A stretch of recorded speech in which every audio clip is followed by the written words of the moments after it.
काल करे सो आज कर, काल करे सो आज कर, आज करे सो अब, पल में परलय होएगी बहुरी करेगा कब।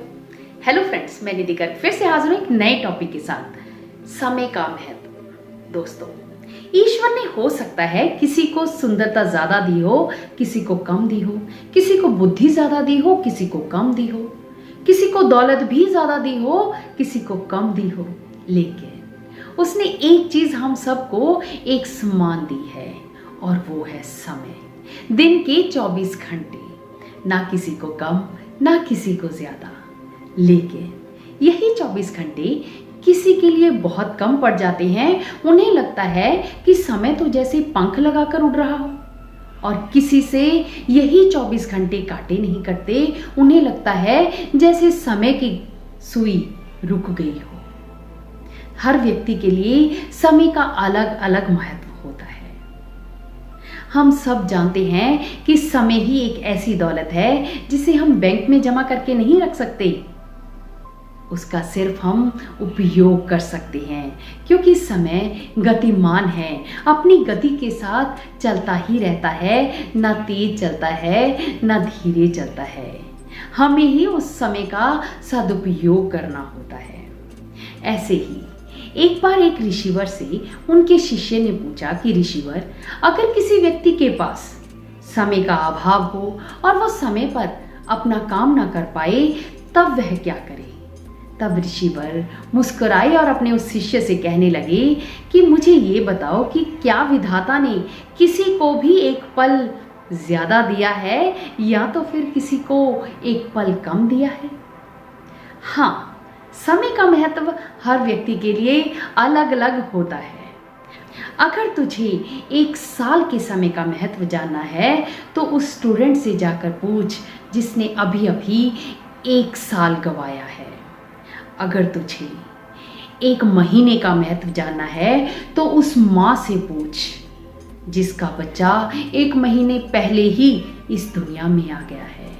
अगर तुझे एक दिन का महत्व जानना है तो उस सड़क के किनारे खड़े मजदूर से पूछ जिसे आज मजदूरी नहीं मिली और उसे आज मजदूरी करके ही अपने परिवार का पेट पालना है।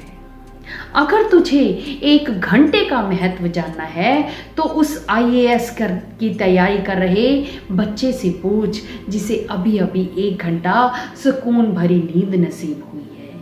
अगर तुझे 1 मिनट का महत्व जानना है तो उस भागते हुए मुसाफिर से पूछ जिसने अभी अभी 1 मिनट की देरी से अपनी ट्रेन को मिस किया है। अगर तुझे 1 सेकंड का महत्व जानना है तो उस व्यक्ति से पूछ जो अभी 1 सेकंड की देरी से एक्सीडेंट होते होते बचा है। अगर तुझे 1 मिली सेकंड का महत्व जानना है तो उस ओलंपिक खिलाड़ी से पूछ जिसने सिर्फ 1 मिली सेकंड की देरी से अपने गोल्ड को मिस कर दिया है, अपने मेडल को मिस कर दिया है। तब ऋषिवर की बात सुनकर वह शिष्य चुप होकर ऋषिवर की तरफ देखने लगा। तब ऋषिवर कहने लगे कि समय हम सबके पास एक जैसा ही होता है। ये सिर्फ हम पर निर्भर करता है कि हम किस काम को प्राथमिकता देते हैं। हम समय का सदुपयोग करते हैं या तो फिर उसका दुरुपयोग करते हैं। समय तो अपनी गति से ही चलता रहता है। प्रकृति का हर काम समय से होता है। सूर्य समय पर निकलता है, समय पर छिपता है।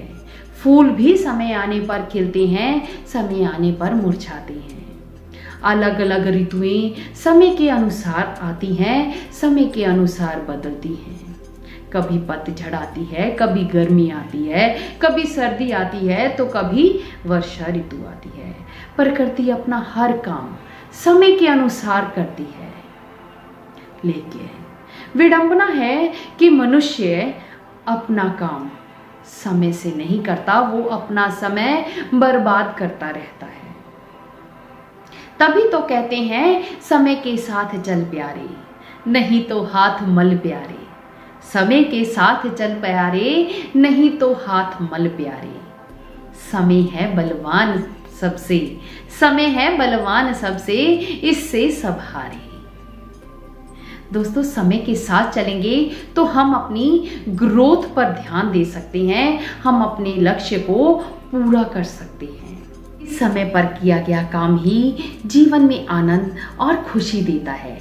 जापान के लोग भी सिर्फ इसीलिए खुश होते हैं, उनकी खुशहाली का राज भी यही है कि वो हर काम समय पर करते हैं, अपने समय का सदुपयोग करते हैं, बिल्कुल भी समय को वेस्ट नहीं करते हैं।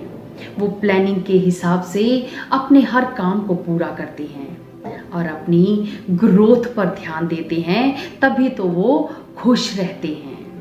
इसलिए दोस्तों, आज के बाद आपको भी समय को बर्बाद नहीं करना है, अपनी ग्रोथ पर ध्यान देना है।